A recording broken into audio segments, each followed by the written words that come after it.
오늘도 이렇게 또 이 말씀을 가지고 함께 나누겠습니다. 오늘은 고난의 역설이라는 제목입니다. 고난에 관한 주제가 되겠습니다만 그 고난이 가지는 역설, 우리가 가지는 세상의 일반 상식과는 다르게 고난이 이렇게 우리에게 늘 어려움과 실패만 주는 것이 아니라 그런 마음에 들기도 하겠습니다만은 그러나 역설적 부분이 있음을, 그것이 성경에서 가르쳐주는 신앙의 기림을 우리에게 알려주고 있기 때문입니다. 지난주에도 아마 여러 가지 사정으로 인해서 개인의 사정이나 혹은 가정의 사정이나 다양한 일로 인해서 어려움을 겪거나 혹은 또는 통제할 수 없는, 내가 이렇게 통제할 수 없는 일 때문에 이렇게 많은 힘든 부분을 겪은 분도 있을 것이며, 또 이렇게 지나간 이 모든 환경 속에서, 올해의 모든 환경 속에서 다양한 형태의 어려움을 겪는, 또 고난을 겪는 분들이 틀림없이 있었으리라고 생각합니다. 내가 해결할 수도 없고 또 밀려오는 고난 속에서 참 이것을 어떻게 해야 되나, 그런 것을 많이 고민할 수밖에 없는 환경이었겠죠. 이제 우리가 기억할 것은, 예수 믿는 사람도 이 세상 사람과 똑같은 그러한 어려움을 당하면서 갖는 우리의 질문이 하나 있습니다.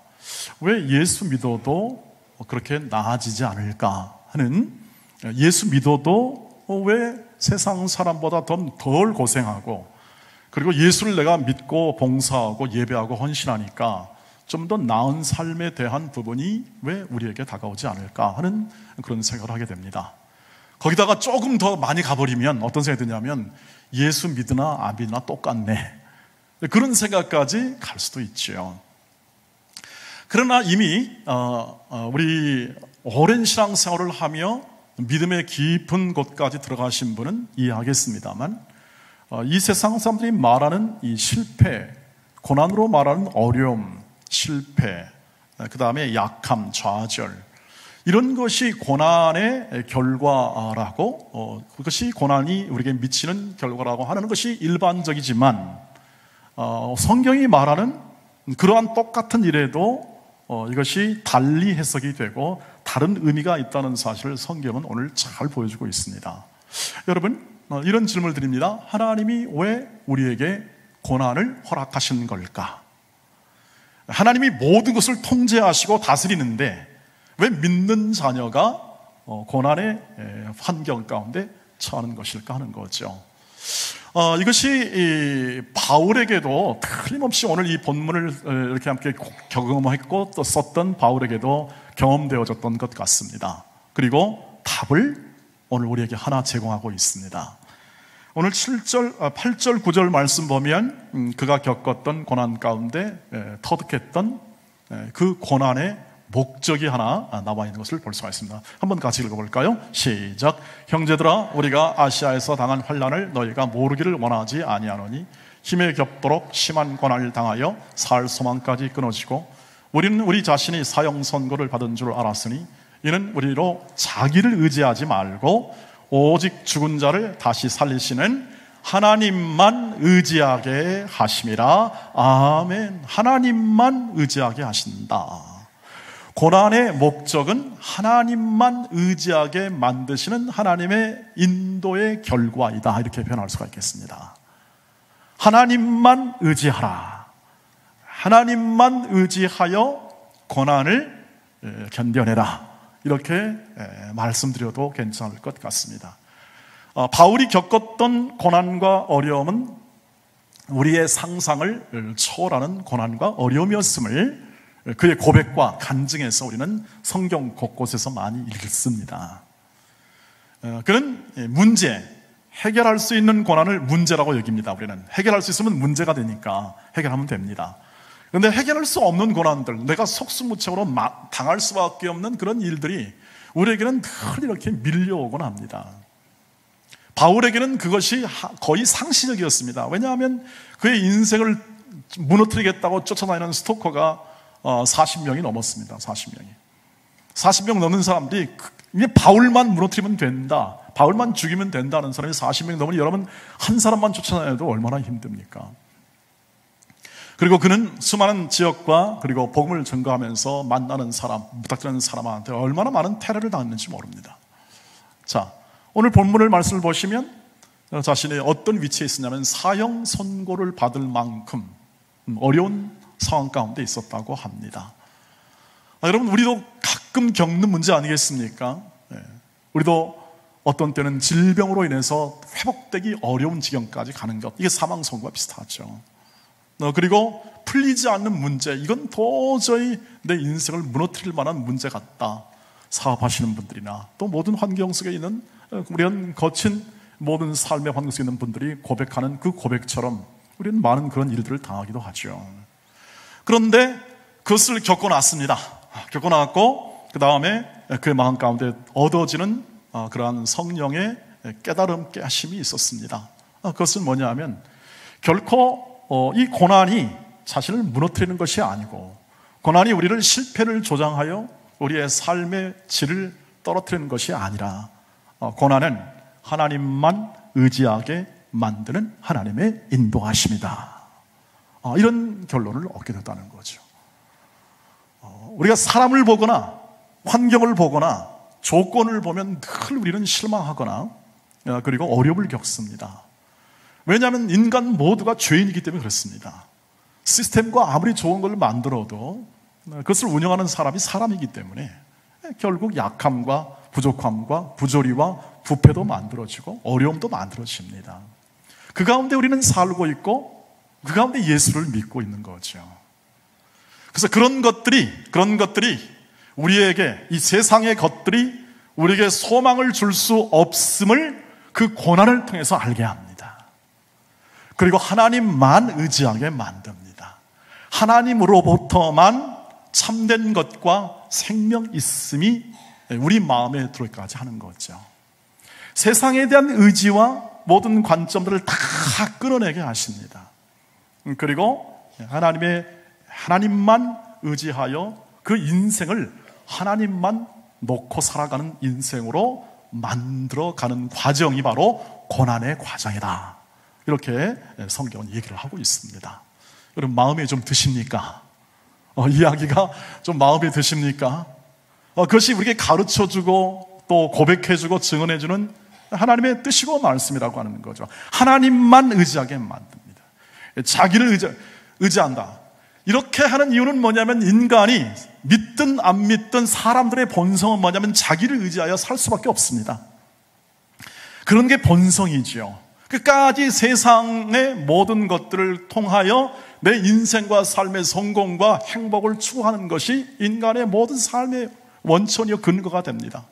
그래서 더 가지려고 하고 더 높아지려고 하고 더 강해지려고 하는 이 3대 욕구, 그 다음에 생각 추구, 명예와 소유와 권력, 이 세 가지를 추구하기 위해서 무단한 노력을 취하죠.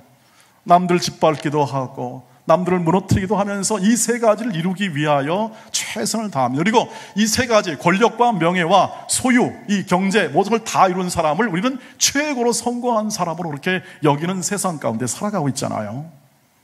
근데 그걸 전부 다 자르는 겁니다. 다 제거하는 겁니다. 하나님만 의지하게 만듭니다. 왜요? 왜 그렇게 만들까요? 왜 하나님만 의지하도록 만들까요? 하나님의 자녀들이니까. 세상 사람들에 관한 얘기가 아니라 오늘 이 말씀을 듣고 있는 하나님의 자녀들, 교회에 나와서 하나님을 믿는다. 나는 이 세상을 다스리며 나를 구원하시는 하나님을 믿는다. 적어도 나는 그 믿음으로 가고 있다고 말하는 사람들을 향하여 하시는 하나님의 말씀입니다. 그것을 끊어내더라는 거죠. 그리하여 하나님의 자녀는 하나님만 바라보며 살아가는 사람들이다.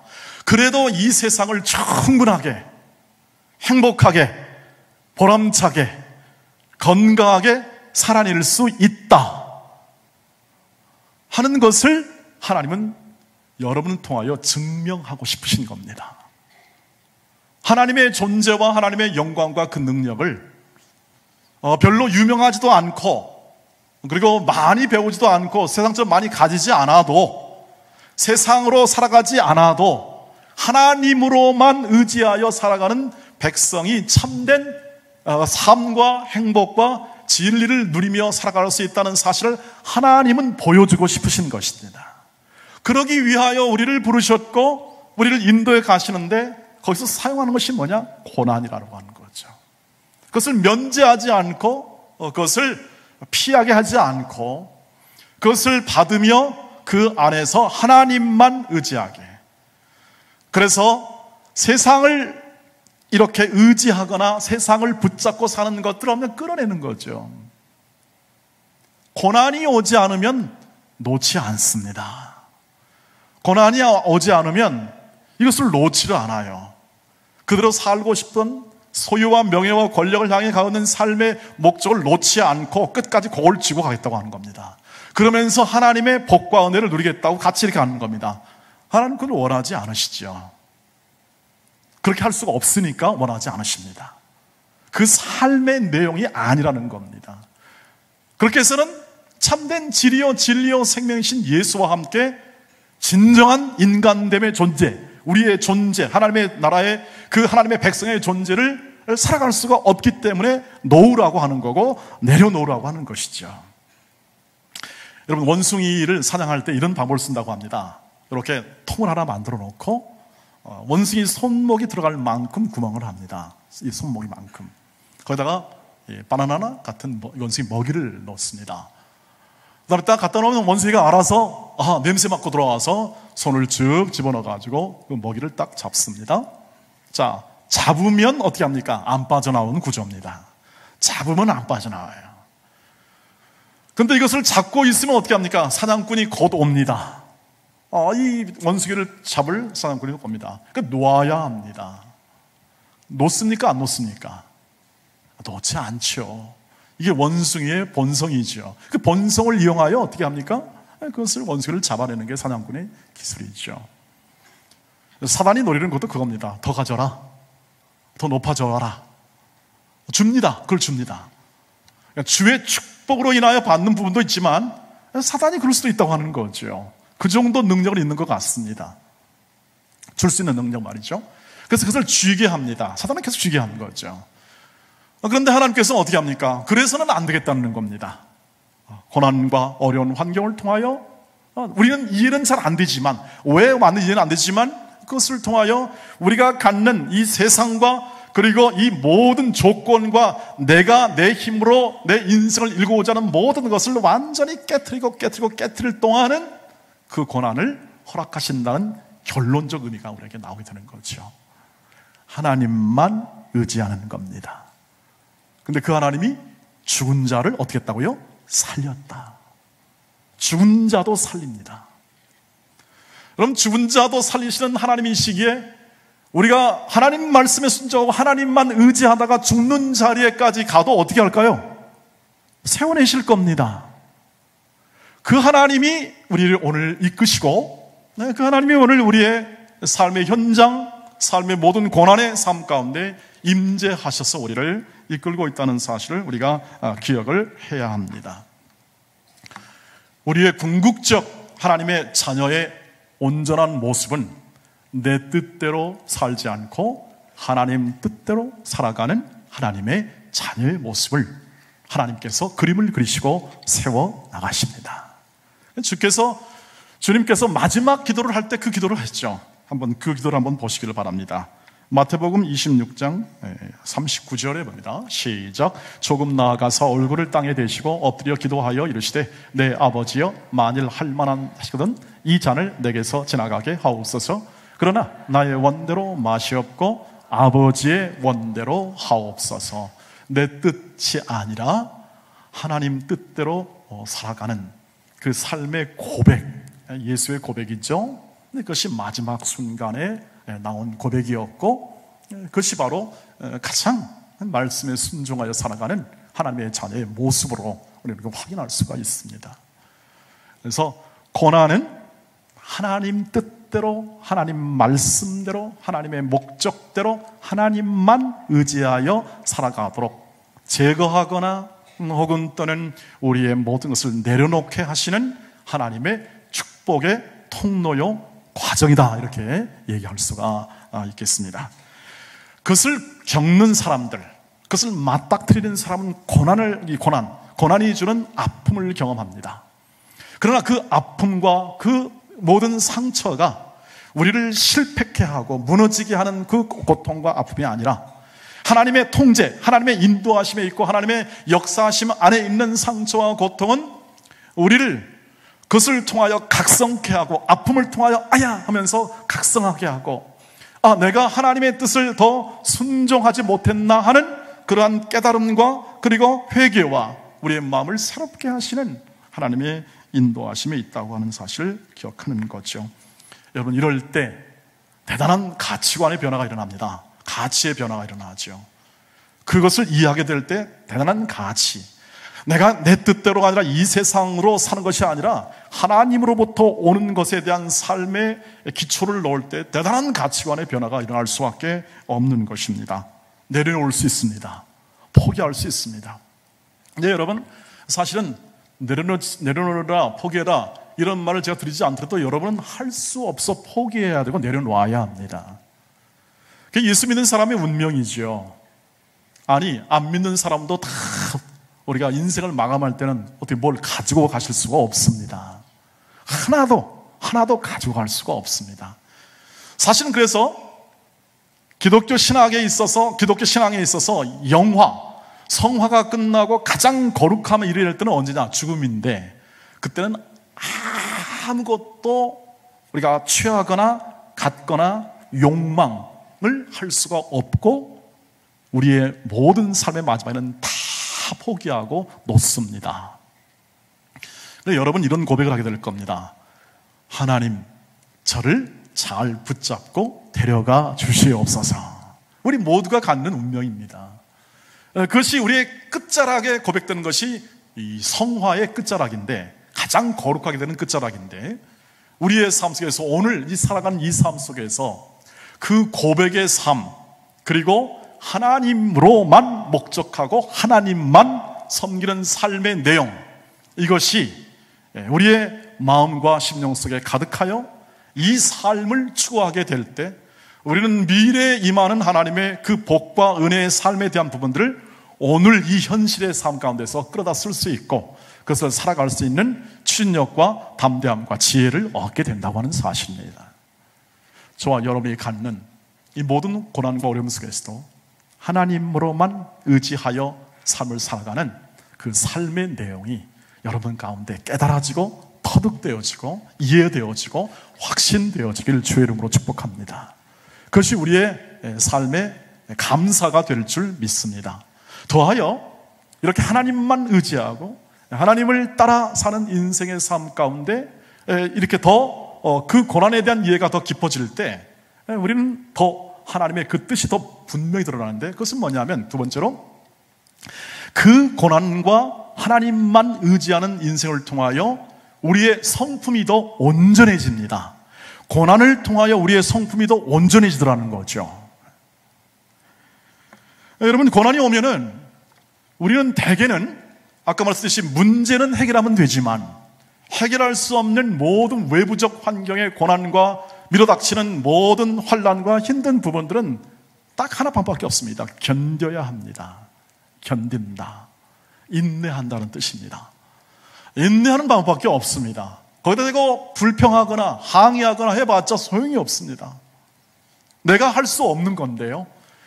여러분 가운데 그 질병이나 혹은 또는 아주 큰 대형 위기 가운데 있어본 경험이 있는 분들이 있을 겁니다. 사업에 부도를 맞거나 치명적인 병에 걸려서 힘들게 하거나 있을 겁니다.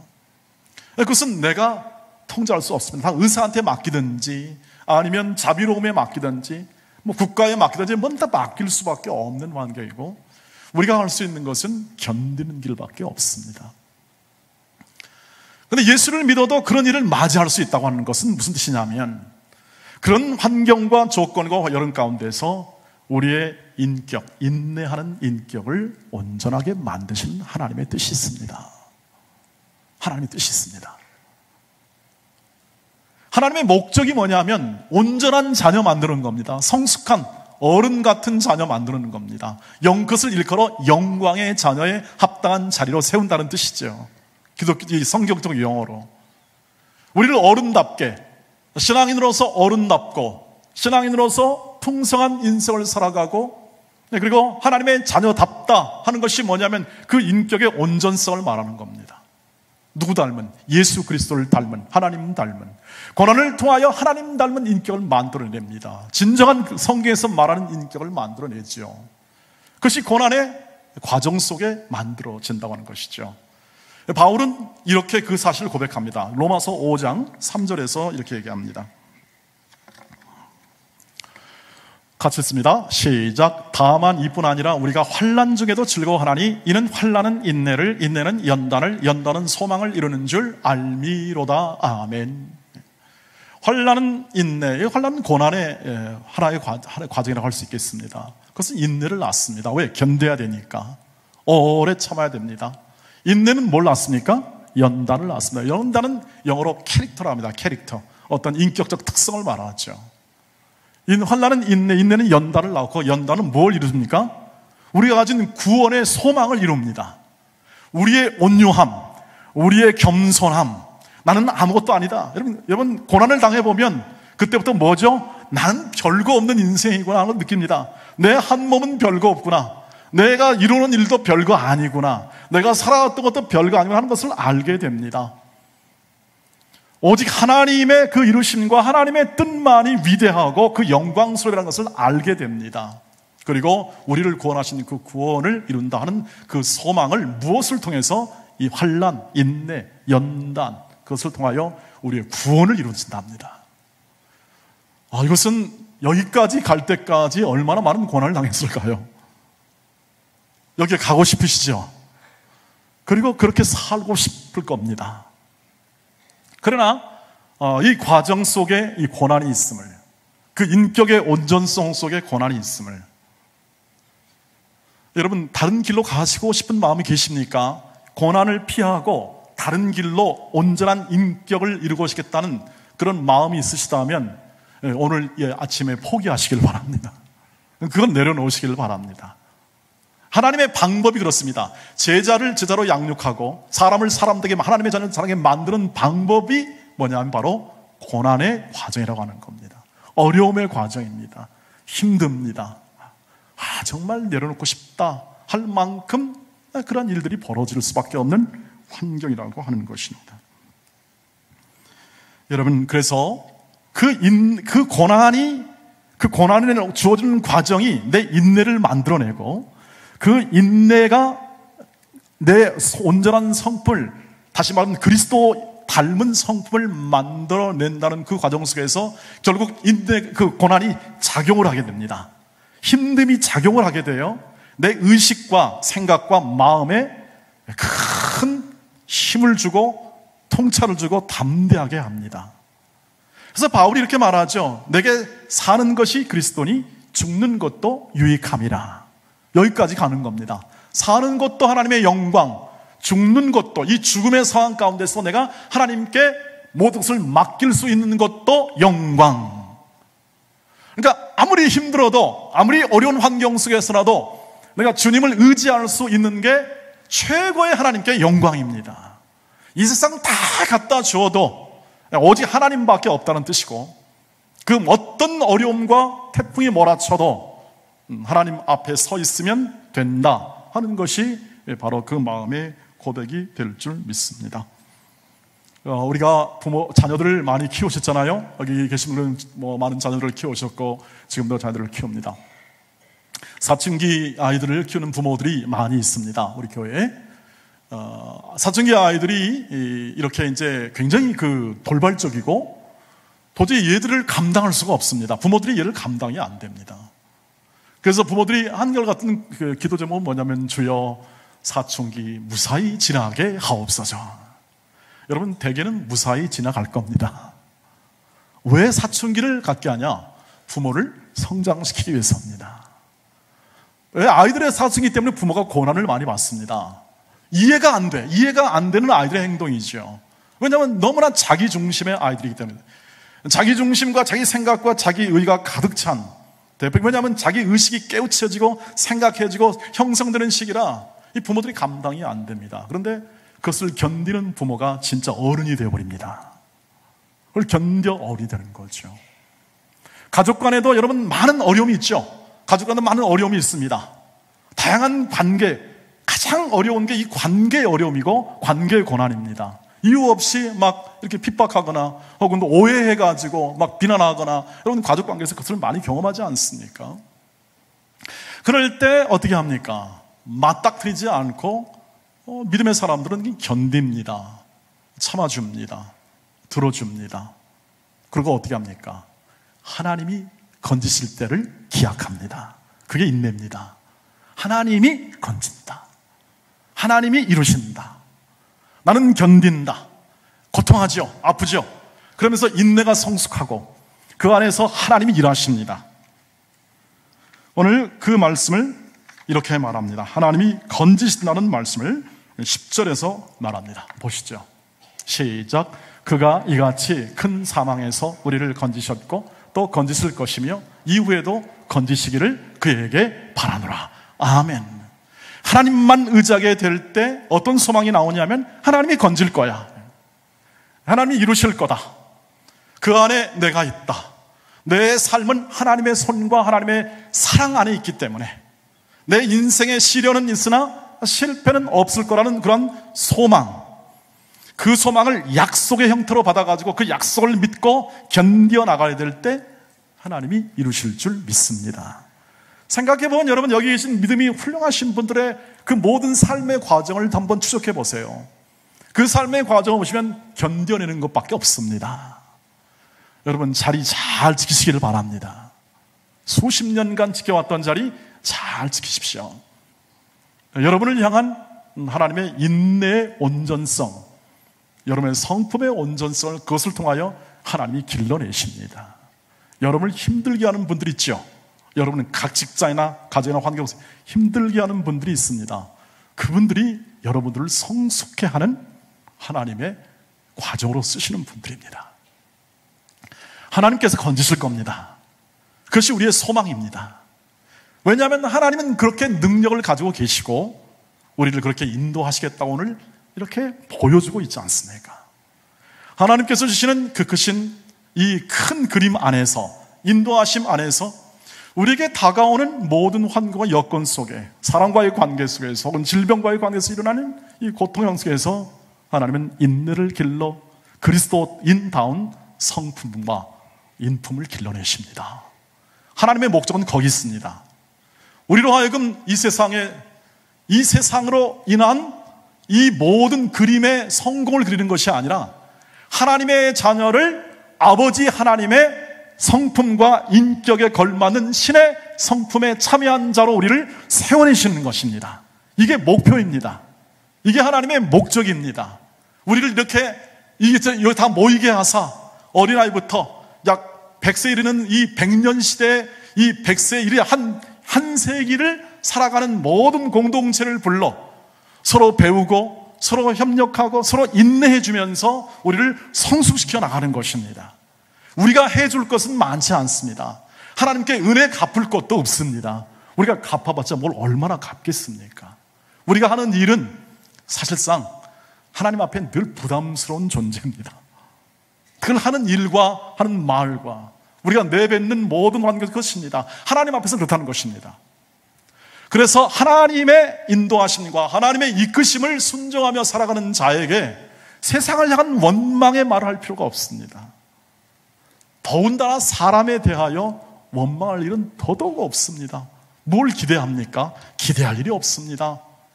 그러나 당하는 어려움과 힘든 부분은 하나님이 우리를 길러내시고 우리를 인도하시는 하나님의 건지시는 그날까지 우리의 성품을 길러내사 하나님 자녀의 합당한 성품을 길러내시는 하나님의 뜻임을 오늘 명료하게 마음에 새기셔서 저와 여러분이 맞이하는 것과 같은 모든 환경 속에서 더 하나님만 의지하는 신앙으로 가시기를 주의 이름으로 축복합니다.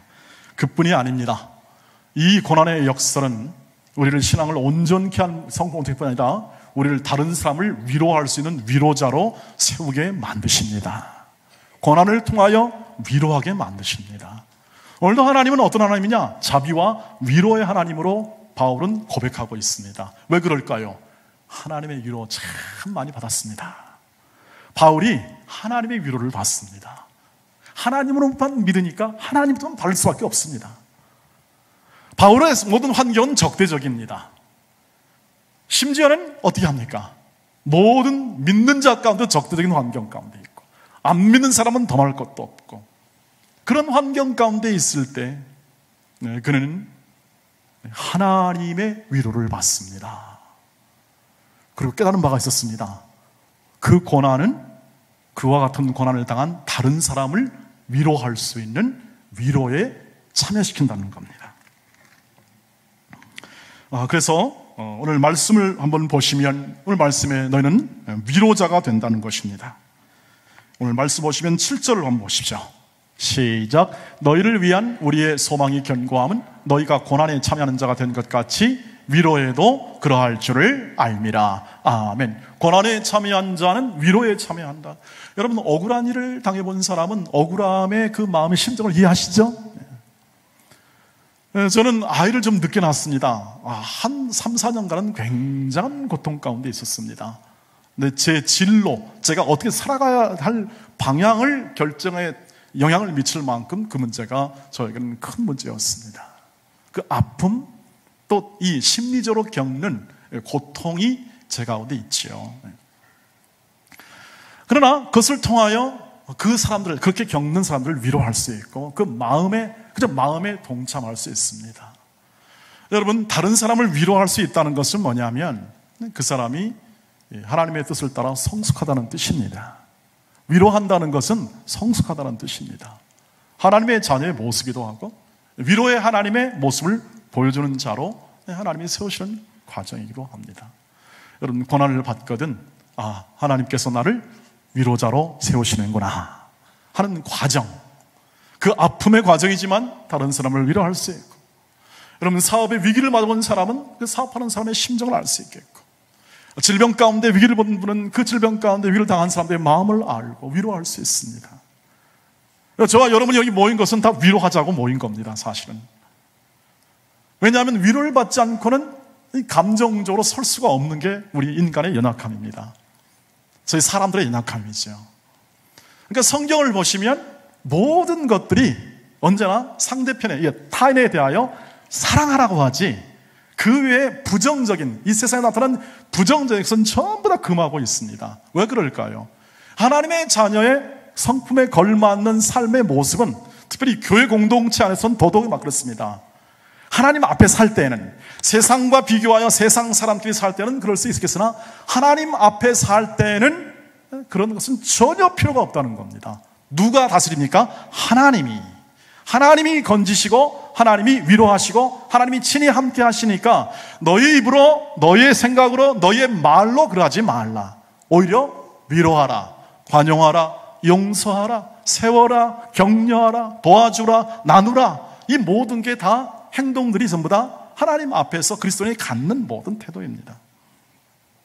사람이 이렇게 위로자가 되면 그 위로 속에 있는 이 마음의 풍요함이 언제나 우리 그 사람의 삶 가운데 함께하게 될 줄 믿습니다. 사람을 위로한다 하는 것은 결국 하나님의 마음을 품지 않고는 안 되니까, 고난이라도 내게 역설로 다가와 그것이 내 삶을 세워내는 하나님의 변장된 축복의 통로라는 사실을 이야기하게 되면은 이 사람의 마음이 관용이 있고, 그리고 온유하게 됩니다. 심령이 온유한 자가 되면, 하나님 나라 백성의 마음이 되면 그 복된 삶의 내용은 산상수훈에 나와 있습니다. 저와 여러분이 갖는 이 소망의 견고함, 하나님이 세워주시고 하나님만 의지하는 자로 만드시는 이 고난의 역설을 가지고 살아가는 자에게는 하나님께서 모든 것을 유익하게 해주실 줄 믿습니다. 그게 뭐냐면 바로 시편 마지막입니다. 119편 71절에 이런 고백을 바로 우리가 이해하는 기초가 됩니다. 보십시오. 시작. 고난 당한 것이 내게 유익이라. 이로 말미암아 내가 주의 율례들을 배우게 되었나이다. 아멘. 모든 고난은 하나님의 율례를 배우는 하나님의 인도하심의 과정입니다. 우리의 실패, 아픔 속에서도 하나님은 일하시고 하나님은 그 뜻을 이루실 것입니다. 근데 그 뜻이 우리에게 복된 겁니다. 하나님은 그것을 이렇게 놓지 않으시고 그것을 이루실 겁니다. 우리는 다 이해할 수 없습니다. 왜 나만 내가 이런 어려움을 격려하고 말할 수 있을 것입니다. 그러나 그것은 하나님의 뜻이 있습니다. 그럼 남을 원망하거나 불평하거나 세상을 향해서 기대하여 다른 것을 요구하지 마십시오. 하나님 앞에 섭니다. 하나님으로만 만족하십시오. 하나님만 의지하십시오. 그것이 온전히 이루어지면 고난은 없게 될 겁니다. 사실 고난은 그 고난이 아니라 우리를 향한 하나님의 인도하심, 복됨에 대한 하나님의 기쁨과 감사로 훨씬 커지게 될 겁니다. 내 안에 있는 걱정과 슬픔과 고통과 상처가 깨끗이 사라지는 길은 내 안에 하나님으로만 살아가는 삶의 내용으로 가득 채우는 겁니다. 그래서 여러분 그 자리, 여러분이 하나님의 말씀을 듣는 자리와 하나님께 향하는 기도의 자리가 의미가 있고 풍성한 겁니다. 오늘 바울이 그렇게 말합니다. 너희가 기도함으로 나를 도우라. 기도하는 것이 최고의 위로입니다. 기도해 주는 것이 최고의 위로예요. 우리는 다른 사람을 도울 수가 없습니다. 돈으로 얼마나 돕겠습니까? 다른 사람을 어느 정도 뭘 이렇게 하도록 하겠습니까? 얼마나 도움이 되겠습니까? 하나님께 기도하시고 하나님을 믿는 그 믿음을 그에게도 달라고, 그리고 고난 가운데서도 하나님만 의지하라고 기도하시기를 바랍니다. 그러면 해결이 나오고 극복하고 견뎌내고 성품이 자라고 온유해지며 하나님의 백성다움에 대한 풍성한 모습들이 나타나게 됩니다. 저는 그것을 보는 즐거움 속에 살아가고 있습니다. 우리 온 교우가, 우리 온 믿음의 형제 자매들이 그런 인생과 그 삶을 살아가면서 위로해주고 격려하면서 그 인생을 바라보는 감사의 목소리로 찬양하는 모습 때문에 영광입니다. 그것이 우리의 삶의 내용이고 감사요, 이것만이 하나님만을 의지하여 그 삶을 이뤄내는 삶만이 고난뿐 아니라 우리의 삶 가운데서 이루어지는 모든 하나님의 영광의 임재 가운데 일어나는 풍성한 열매를 우리 서로가 누릴 수 있고 나눌 수 있는 방법임을 생각하시고, 오늘도 고난이 역설이 주는 은혜와 고난이 주는 모든 변장된 그리고 이렇게 포장된 축복이라는 사실을 함께 우리가 마음에 새기면서 하나님께 나아가시기를 주의 이름으로 축복합니다.